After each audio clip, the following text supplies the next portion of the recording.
This week's edition of the Frontline features news from across the Army, Fort Stewart, Hunter Army Airfield, and Garrison, and highlights the 3rd Infantry Division supporting missions across the world.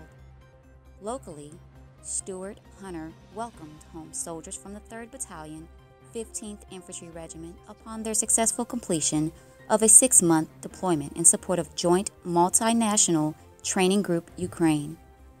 Also on Fort Stewart, learn how soldiers of Company A, 3rd Battalion, 7th Infantry Regiment remain ready for contingencies as they recently conducted expert infantry badge training and testing.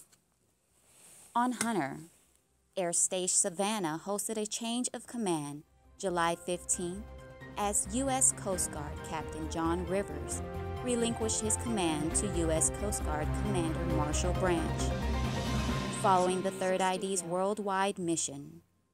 In Tanzania, Africa, soldiers with 19 Field Artillery and 2nd Brigade Combat Team continue their support in Africa during the Eastern Corps 2016, demonstrating proficiency in conducting peacekeeping operations. Also, Senegalese soldiers had the opportunity to interact with 3rd Infantry Division soldiers of Company B, 130 Infantry, 2 IBCT during Africa Readiness Training 16. In Estonia, soldiers from 3rd Battalion, 69th Armor Regiment held their range week at Tapa Training Area.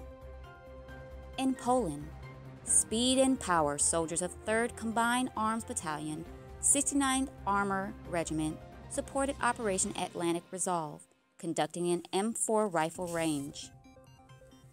In Ukraine, the 3rd Battalion, 15th Infantry Regiment officially transferred authority of their Joint Multinational Training Group Ukraine mission to 6th Squadron, 8th Cavalry Regiment, July 16th.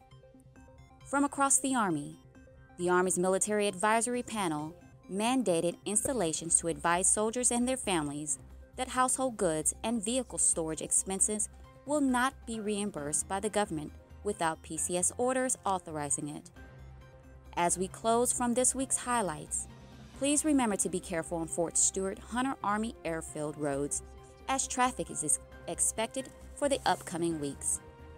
And with the release of Pokemon Go, Fort Stewart Hunter Army Airfield advises community members to use caution when playing. Learn more about these stories and more in the week's edition of the Frontline newspaper.